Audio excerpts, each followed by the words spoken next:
जय हिंद। आज का हमारा टॉपिक है इतिहास में बौद्ध धर्म, जो एग्जाम के लिए बहुत ही इम्पोर्टेंट है।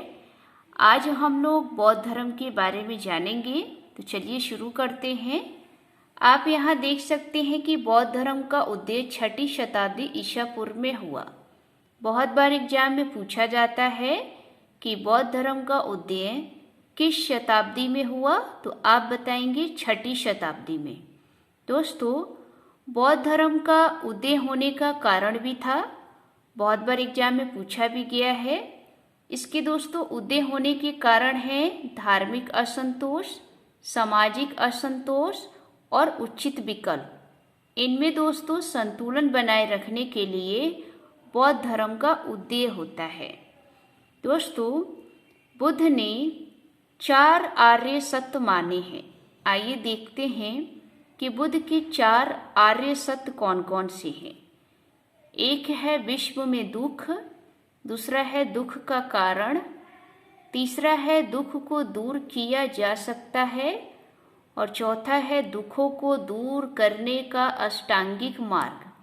यानी कि दोस्तों बुद्ध ने कहा कि अगर दुख है तो उन दुखों को दूर करने का अष्टांगिक मार्ग है।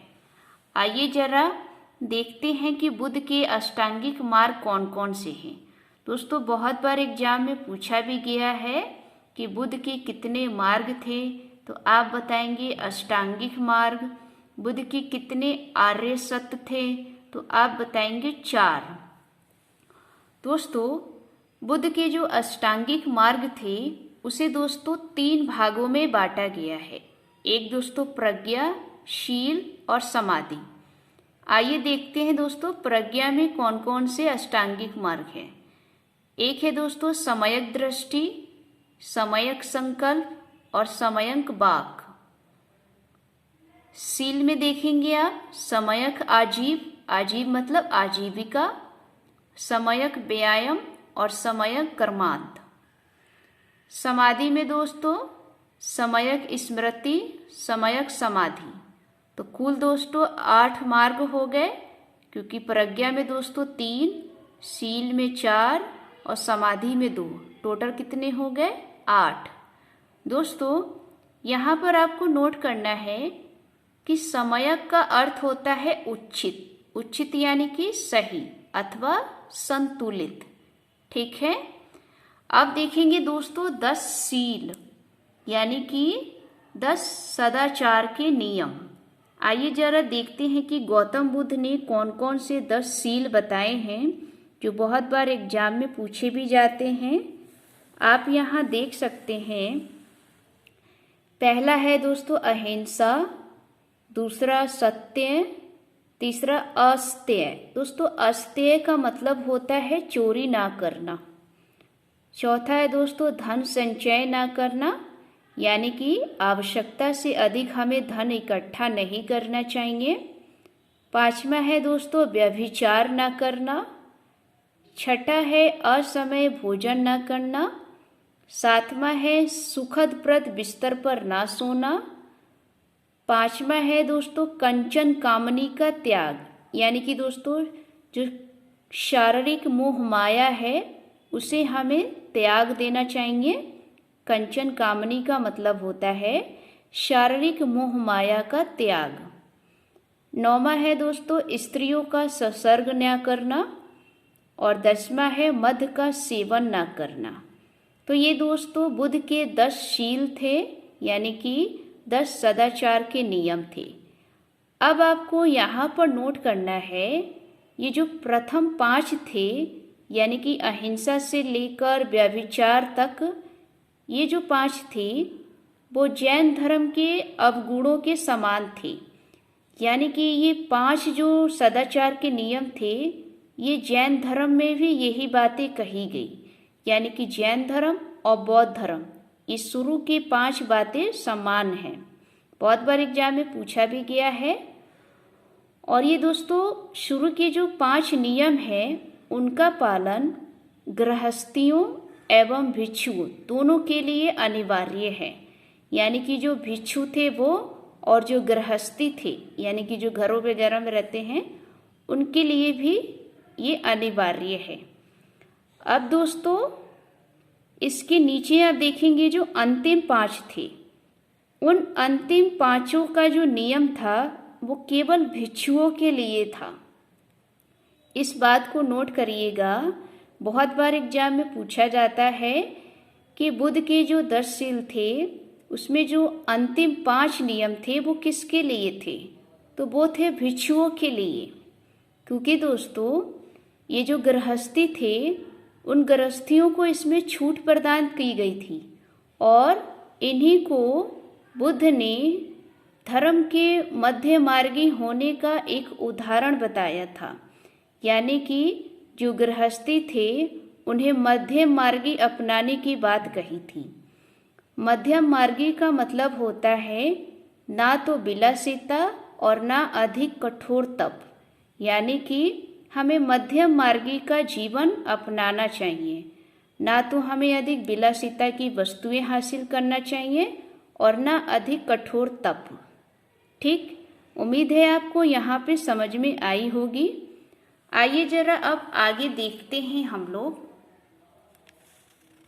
दोस्तों आगे हमारा है बौद्ध संघ, चैत्य और विहार।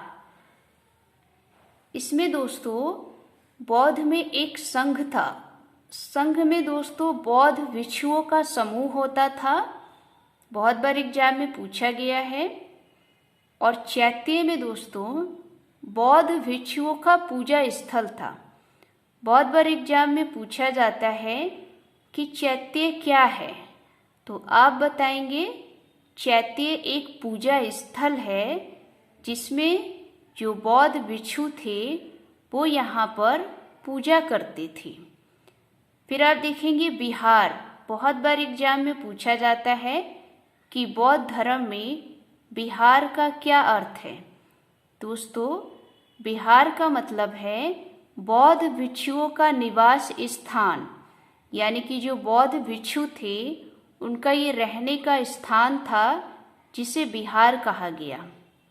ठीक, अब देखते हैं दोस्तों बौद्ध संघ की कार्यप्रणाली। दोस्तों बौद्ध में यूनियन सिस्टम अपनाया गया था। यहाँ पर आप देखेंगे कि जो बौद्ध संघ थी उसकी लोकतांत्रिक प्रणाली थी, यानी कि जो बौद्ध संघ बनाया गया था वो दोस्तों डेमोक्रेटिक सिस्टम थी।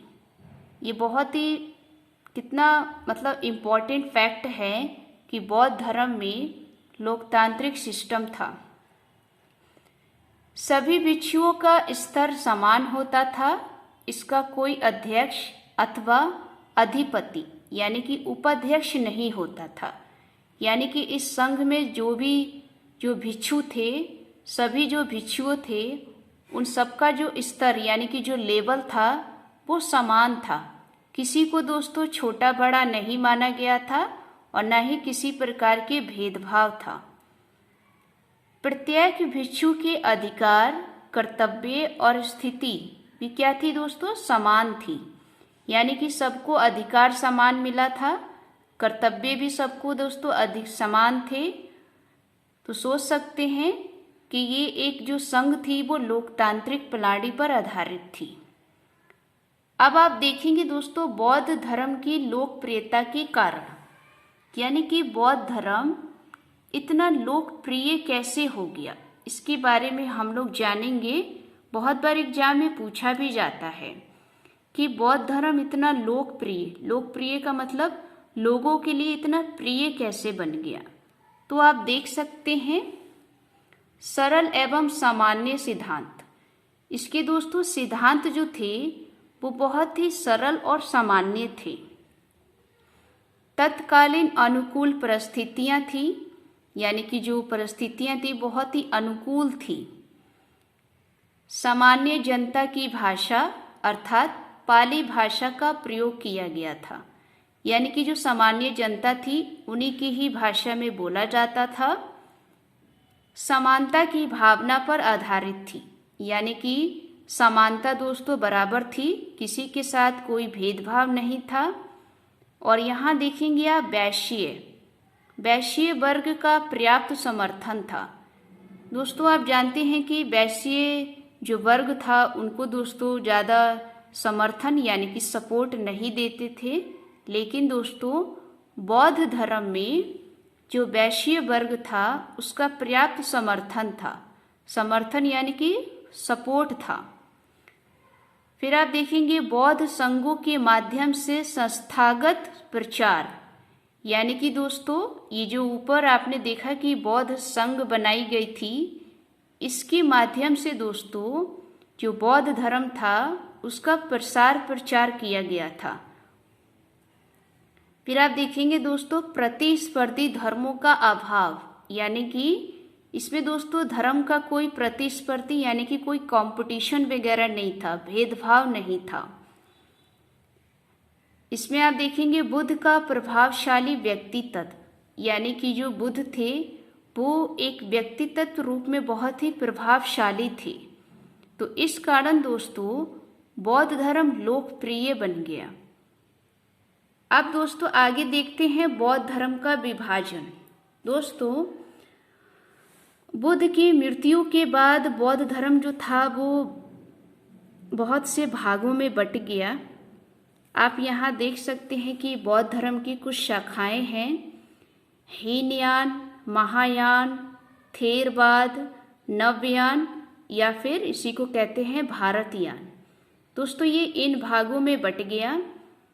मुख्यतः दोस्तों आप यहाँ पर हीनयान और महायान, दोस्तों बौद्ध धर्म हीनयान और महायान ये दो भागों में मूल रूप से बट गया, क्योंकि दोस्तों बौद्ध धर्म की मृत्यु के बाद यानी कि जो गौतम बुद्ध थे उनकी मृत्यु के बाद जो उनके अनुयायी थे यानी कि बौद्ध धर्म के जो अनुयायी थे उनके विचार दोस्तों अलग अलग हो गए। हीनयान में जो अनुयायी थे वो कहते थे कि जो गौतम बुद्ध थे वो एक सामान्य व्यक्ति थे, वो कोई ईश्वर का अवतार नहीं थे। और महायान के जो अनुयायी थे उनका कहना था कि गौतम बुद्ध एक ईश्वर का अवतार थे, वो एक सामान्य व्यक्ति नहीं थे। तो इस कारण दोस्तों गौतम बुद्ध की मृत्यु के बाद बौद्ध धर्म का दोस्तों विभाजन हो गया और दोस्तों मूलतः दोस्तों दो रूप में हुए, एक हीनयान और महायान। उसके बाद दोस्तों कुछ और भी अनुयायी थे बौद्ध धर्म के, जो थेरवाद थे, नवयान और भारतयान थे। दोस्तों थेरवाद का मतलब है श्रेष्ठ जनों की बात। ये थेरवाद जो थे दोस्तों, जो बौद्ध धर्म ने त्रिपिटक में बातें कही गई उनको मानती थी। और नवयान यानी कि भारतयान, इसका अर्थ है नया मार्ग। दोस्तों जो बुद्ध के अनुयायी थे कुछ दोस्तों नया मार्ग मानते थे। तो इस तरीके से दोस्तों बौद्ध धर्म का विभाजन हो गया। लेकिन आपको यहाँ नोट करना है कि बौद्ध धर्म का विभाजन मूलतः दो प्रमुख शाखाओं में हुआ, एक था हीनयान और महायान, और बाद में कुछ दोस्तों थेरवाद और नवयान और भारतयान में हो गया। आइए थोड़ा अब आगे देखते हैं हम लोग। यहाँ पर देखेंगे दोस्तों त्रिपिटक। दोस्तों त्रिपिटक का मतलब होता है तीन पिटक। ये दोस्तों बौद्ध धर्म का प्रमुख ग्रंथ है और ये प्राचीनतम ग्रंथ है, इस बात को भी नोट करिएगा। इस त्रिपिटक में दोस्तों बुद्ध द्वारा बुद्धितत्व प्राप्त करने से महापरिनिर्वाण तक दिए गए प्रवचनों का संग्रहित किया गया है। कहने का मतलब है ये जो त्रिपिटक है ये एक बौद्ध धर्म का ग्रंथ है और ये सबसे प्राचीनतम ग्रंथ है। इसमें दोस्तों जो गौतम बुद्ध थे उनकी जो ज्ञान प्राप्ति से लेकर महापरिनिर्वाण यानी कि मृत्यु तक की वो सभी बातों को प्रवचनों का संग्रहित किया गया है। आइए देखते हैं त्रिपिटक किसे कहते हैं। दोस्तों त्रिपिटक पिटक में आप देख सकते हैं सूत पिटक, विनय पिटक, अभिधम पिटक। ये 3 पिटक बनकर क्या बने थे? त्रिपिटक।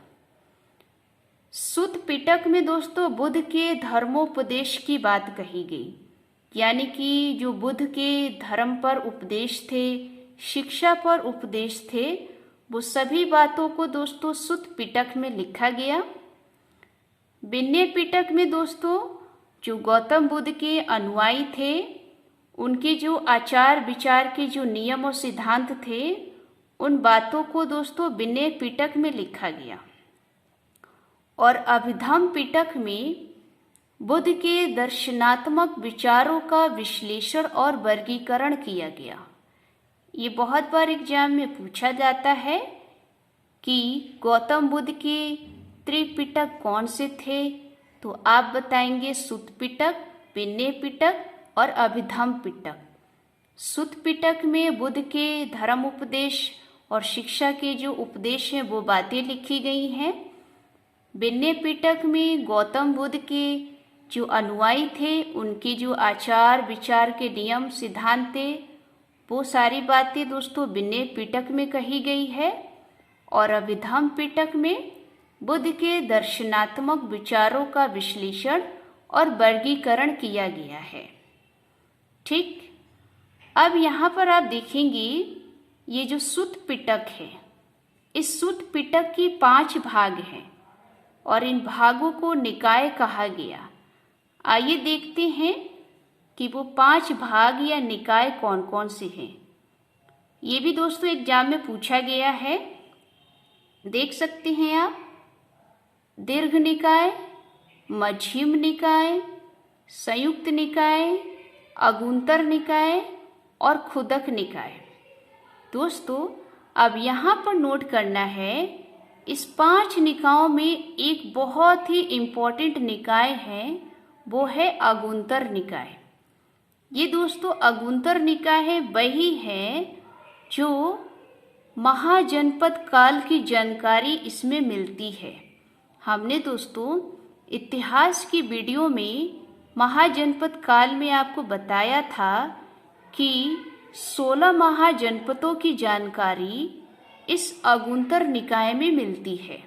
ये भी बहुत बार एग्जाम में पूछा गया है, तो आप नोट करके रखिएगा कि सूत पिटक में एक भाग है जिसका नाम है अगुंतर निकाय। इस अगुंतर निकाय में 16 महाजनपदों की जानकारी मिलती है।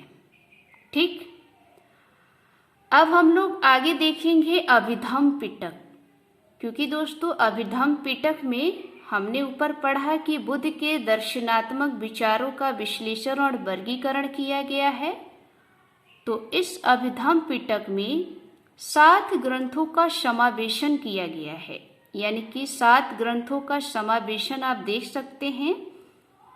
धम्म संग्रहण, विभंग, कथा वस्तु, पुलुंगपति, धातु कथा, यमक और पठान, ये 7 ग्रंथ जो हैं अभिधम पिटक में हैं। इस बात को नोट करके रखिएगा, पूछा जा सकता है कि त्रिपिटक में जो अभिधम पिटक है उसमें कितने ग्रंथों का समावेशन किया गया है, तो आप बताएंगे 7 ग्रंथों का। ठीक, अब हम लोग दोस्तों यहाँ देखेंगे बौद्ध धर्म के पतन के कारण, यानी कि कैसे बौद्ध धर्म समाप्त हो गया। दोस्तों बौद्ध धर्म जो था वो 12वीं शताब्दी तक विलुप्त हो गया। ये भी बहुत बार एग्जाम में पूछा गया है कि बौद्ध धर्म की पतन कब हुआ या समाप्त कब हुआ, तो आप बता सकते हैं 12वीं शताब्दी में। कभी कभी दोस्तों शताब्दी पूछ लिया जाता है कि बौद्ध धर्म का पतन किस शताब्दी में हुआ, तो आप क्या बताएंगे? 12वीं शताब्दी में, क्योंकि ये 12वीं शताब्दी में यह धर्म जो था वो विलुप्त हो गया। क्या कारण था विलुप्त होने का, ये भी देखेंगे। बौद्ध धर्म में दोस्तों जादू टोना आदि का प्रवेश हो गया, यानी कि दोस्तों गौतम बुद्ध के जाने के बाद लोगों का विश्वास टूट गया। उसके बाद उसमें दोस्तों लोग जो थे वो जादू टोना तंत्र मंत्र का प्रयोग करने लगे। और दूसरा कारण था दोस्तों दो संप्रदायों में विभाजन, हीनयान और महायान। जैसे कि हमने आपको बताया कि बौद्ध धर्म दो भागों में बट गया था, हीनयान और महायान। हीनयान के जो अनुयायी थे वो कहते थे कि गौतम बुद्ध कोई एक ईश्वरीय अवतार नहीं थे, वो एक सामान्य व्यक्ति थे।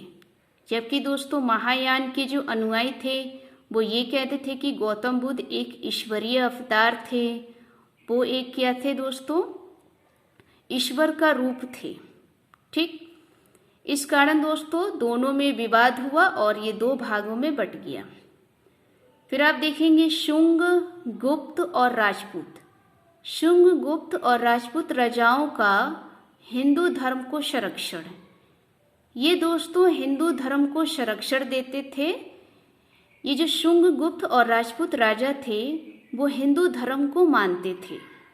इस कारण दोस्तों बौद्ध धर्म और जल्दी से इसका पतन हो गया। और यहाँ देखेंगे तुर्कों के आक्रमण। दोस्तों 11वीं शताब्दी के बीच तुर्कों का आक्रमण होने लगा, इससे दोस्तों बौद्ध धर्म पतन हो गया। तो ये दोस्तों बौद्ध धर्म के समाप्त होने के कारण थे। उम्मीद है दोस्तों आपको ये आज की वीडियो अच्छी लगी होगी। कल की वीडियो में हम लोग दोस्तों बौद्ध धर्म में ये जानेंगे कि कैसे बुद्ध जो है वो सिद्धार्थ से गौतम बुद्ध बनते हैं। इसके बारे में पूरी कहानी हम लोग देखेंगे, क्योंकि दोस्तों एग्जाम के लिए बहुत ही इम्पोर्टेंट है। तो कल की वीडियो में हम लोग दोस्तों गौतम बुद्ध से लेकर सिद्धार्थ के बारे में पूरी कहानी जानेंगे। तो मिलते हैं नेक्स्ट वीडियो में। अगर आज की वीडियो अच्छी लगी हो तो वीडियो को लाइक करें, चैनल को सब्सक्राइब करें। मिलते हैं। जय हिंद, जय भारत।